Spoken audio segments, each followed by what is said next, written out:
3 horas 15 minutos. 27 de novembro de 2025. Usina Termoelétrica de Chatura. A usina de 1.500 megawatts, responsável por fornecer energia a 22 milhões de pessoas na malha de comando do Kremlin, está agora se transformando em um mar de escória derretida. Do outro lado do Capitólio, as luzes piscam e 33 mil residências mergulham na escuridão, enquanto o frio congela tudo a 0 grau Fahrenheit. Horas antes, Vladimir Putin havia debochado das negociações de paz antes de lançar mísseis sobre Kiev. E então, isso aconteceu. Voltemos 28 minutos. 2 horas 47 minutos a 120 quilômetros de Moscou. 30 drones ucranianos AN-196 Lyuty cortam silenciosamente o ar gelado da noite. Eles já percorreram 1.200 milhas desde a fronteira ucraniana, uma verdadeira maratona no limite da física. Durante 6 horas, voaram entre 30 e 90 metros de altura, baixos o suficiente para serem fantasmas nos radares de longo alcance, mas altos o bastante para não baterem nas árvores russas. Agora, a maratona acabou. Começa o sprint. Distância até o alvo, 8 km. Contagem regressiva, 94 segundos. Nos monitores criptografados de um bunker em Kiev, o objetivo brilha na tela. 3 enormes transformadores elevadores. Cada um pesa 10 toneladas e carrega 40 mil litros de óleo dielétrico altamente inflamável. Derrubar um é um transtorno. Derrubar os 3... isso provoca um efeito dominó que fará a malha de comando do Kremlin sangrar por pelo menos 72 horas. Enquanto Putin se ocupava em zombar das delegações de paz na televisão, seus 295 bombardeiros lançavam mísseis Kinzhal sobre os bairros residenciais de Kiev. Ele queria congelar famílias ucranianas no escuro, mas provavelmente nunca imaginou um contra-ataque tão devastador e preciso. Mas entre esses drones e o apagão, existe a rede de defesa aérea mais densa do planeta. O mapa tático está tomado de vermelho, saturado por anéis de baterias Panzersun IS-400. Comandantes russos observam suas telas, confiantes, esperando alvos aparecerem em altitude de cruzeiro. O que eles não percebem é que o pacote de ataque não mira o céu. Os últimos 10 drones estão prestes a mergulhar em um estreito vale ao sul e nivelar a altura a apenas 6 metros, mais baixo que o teto de uma casa de 2 andares. 3 horas 13 minutos. Os primeiros 10 drones Lyuty recebem uma única linha de código que ignora todos os instintos de autopreservação. Ao mesmo tempo, 10 motores rugem em RPM máximo. Eles inclinam o nariz 20 graus, subindo agressivamente da sombra do radar da floresta direto para a zona de destruição a 3.600 metros de altitude. Não estão mais tentando se esconder. Eles estão gritando: "Aqui estamos!"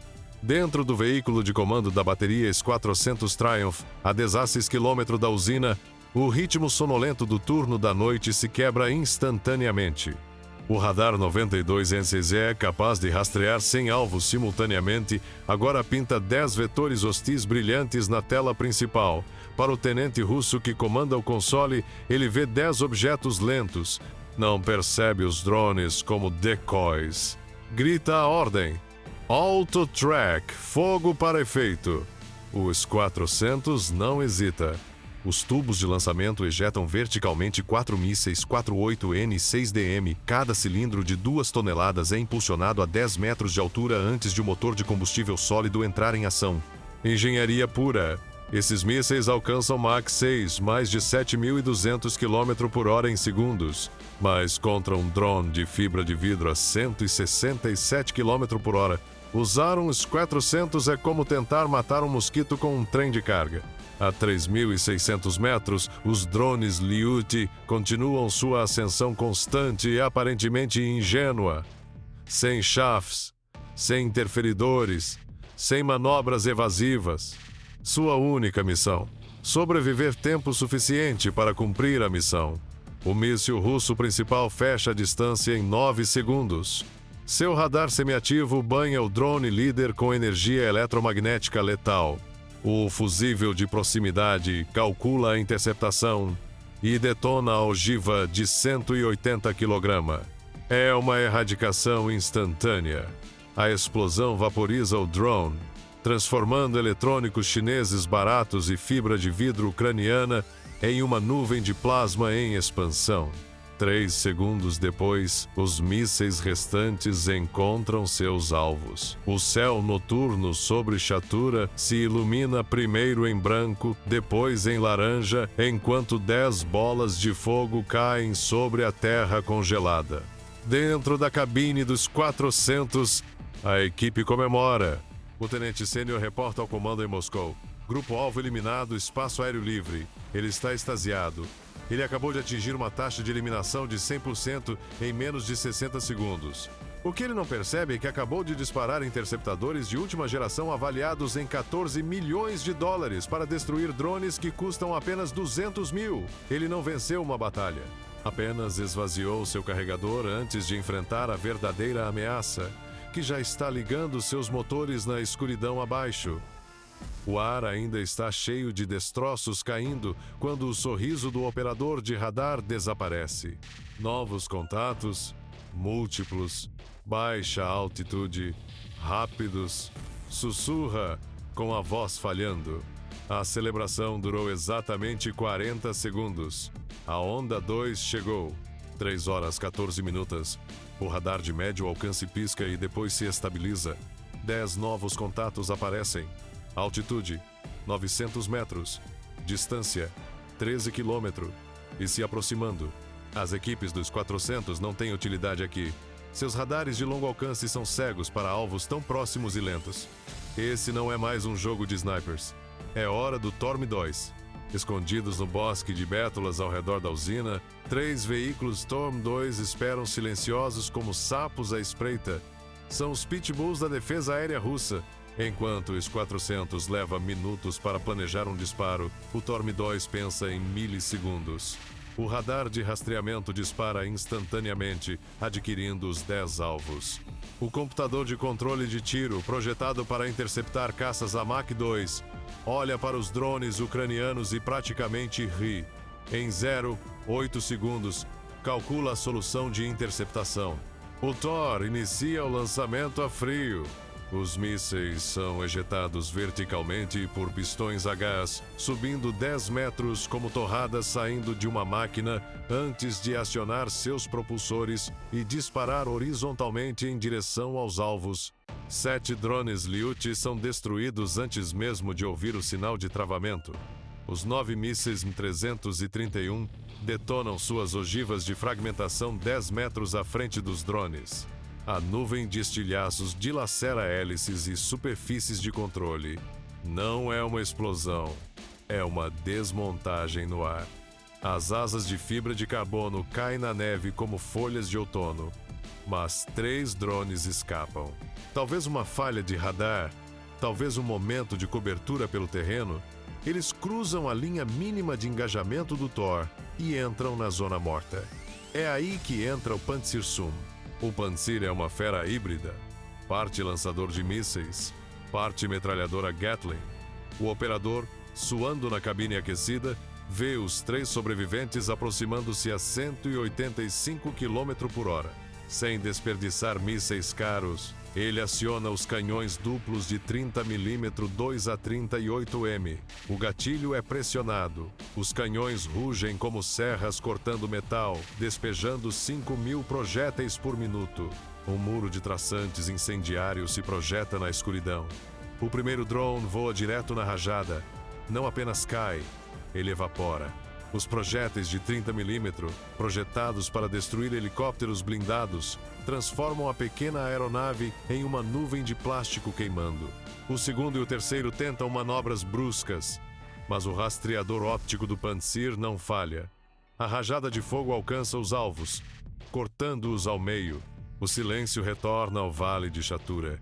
O comandante russo enxuga o suor da testa. A neve ao redor da bateria está negra de fuligem. O ar cheira a ozônio e cordite queimada. Ele olha para seu painel de status. Os 400 está vazio. O Thor está recarregando. Todos os alvos foram destruídos. Ele se comunica via rádio com a malha de comando do Kremlin. O ataque foi repelido. Estamos recarregando. Tempo estimado 3 minutos. Ele se sente um herói. Acredita que a batalha acabou. Mas não sabe que 3 minutos podem ser uma eternidade. Não sabe que o verdadeiro ataque, aquele que realmente importa, estava esperando exatamente este momento, só para ele pronunciar a palavra recarregando. De repente, as telas de radar dentro dos veículos Pantsir explodem em movimento. Do Vale do Sul, os 10 drones Lyuti finais executam uma violenta manobra de pop-up. Sobem de 6 metros para 240 metros em segundos, mas não atacam diretamente. Abrindo suas baias de carga como bombardeiros lançando munição cluster, cada Lyuti libera 2 objetos, mas esses objetos não caem. Eles ligam.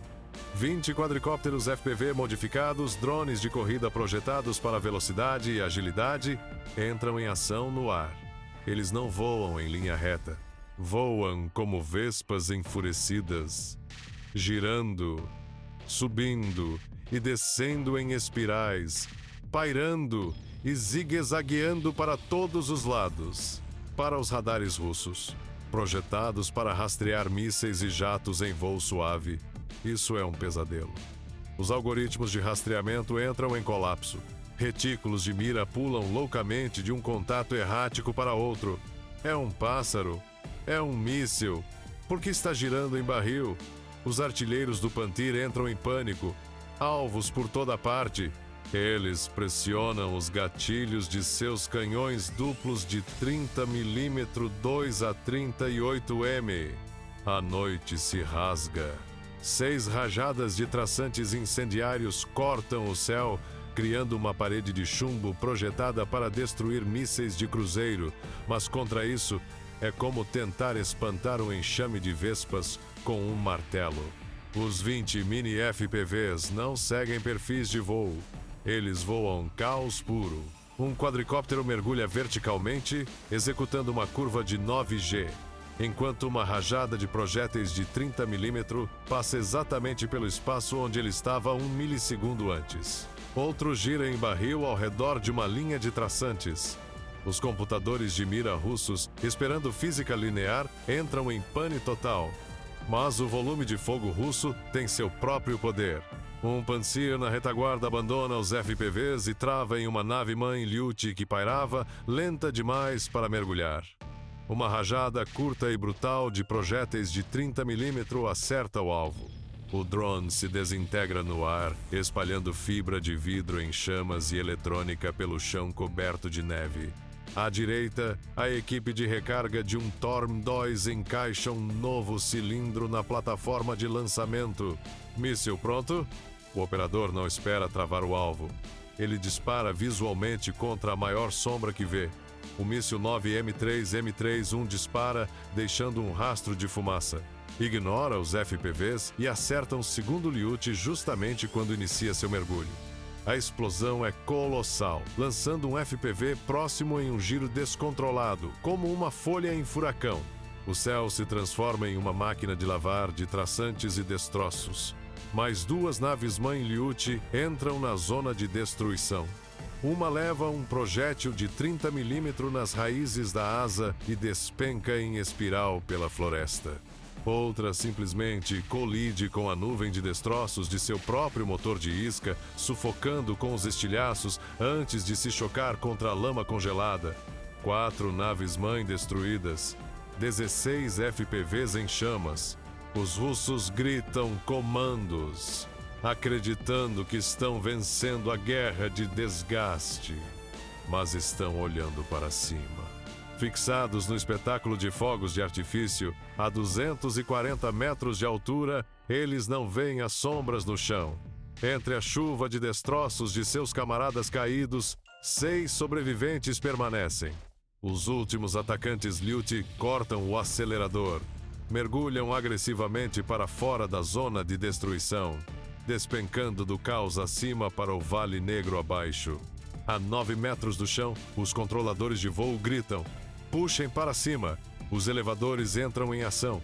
Os motores rugem do mínimo a 110% de potência, turbo de nitro acionado.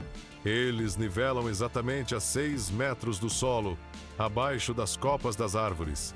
Um operador de Panzer, tomado pela adrenalina, percebe um borrão em sua câmera de visão periférica. Uma sombra cruzando a neve a 300 km por hora. Ele força seu joystick para baixo, tentando apontar a torre para o alvo. A torre atinge seu limite de depressão e para. Os canhões estão a 5 graus, mas os drones voam a 10 graus em relação à sua posição. Ele consegue vê-los. Conseguiria rastreá-los. Mas fisicamente não consegue disparar.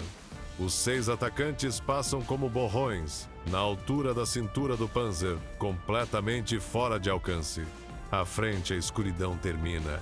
O alvo surge.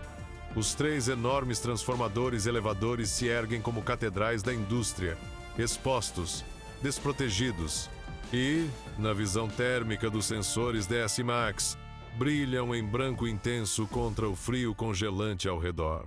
O enxame se sacrificou para abrir a porta. A porta agora está escancarada. Impacto em 3, 2, 1. A ogiva de 28 kg detona. É uma carga moldada, projetada para perfurar, não empurrar. Um jato de cobre derretido a 7.000 metros por segundo atravessa a carcaça de aço do transformador como uma agulha quente perfurando um balão. Dentro, 40.000 litros de óleo dielétrico superaquecido são instantaneamente expostos à atmosfera. O resultado, uma explosão de líquido em ebulição e vapor em expansão. Uma bola de fogo do tamanho de um prédio de 10 andares irrompe, engolindo todo o setor norte do pátio de distribuição. Mas os russos poderiam ter salvo a rede se tivesse parado aí. Os sistemas de redundância entram em ação. Disjuntores disparam. A rede tenta redirecionar a carga para as unidades beta e gama. Em teoria, essas unidades suportariam a sobrecarga. Infelizmente para Moscou, os Striker número 2 e número 3 Jolea estão no ar. O Striker número 2 atinge a unidade beta exatamente quando seus ventiladores de resfriamento começam a girar para lidar com a carga extra. A explosão dilacera os cabos de controle. As válvulas de segurança falham. O óleo entra em combustão. Agora, 2/3 da capacidade da usina estão em chamas. A rede elétrica grita. Picos de tensão percorrem as linhas de transmissão em direção ao Kremlin. Os sistemas automáticos de segurança das subestações em Moscou enfrentam um problema impossível de resolver. Demanda de 1 a 500 megawatts, mas sem nenhuma oferta de energia. O Striker número 3 erra.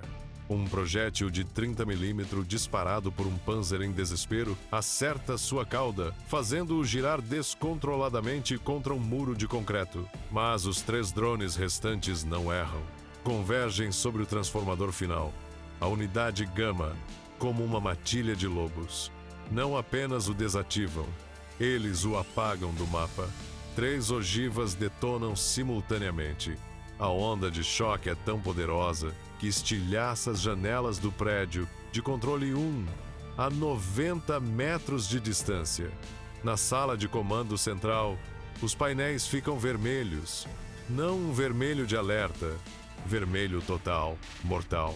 A frequência da rede regional de Moscou cai de 50 Hz para 47, 45, 42. Turbinas em usinas distantes desligam automaticamente para se proteger do desequilíbrio. As luzes do Kremlin piscam 1, 2 vezes e se apagam.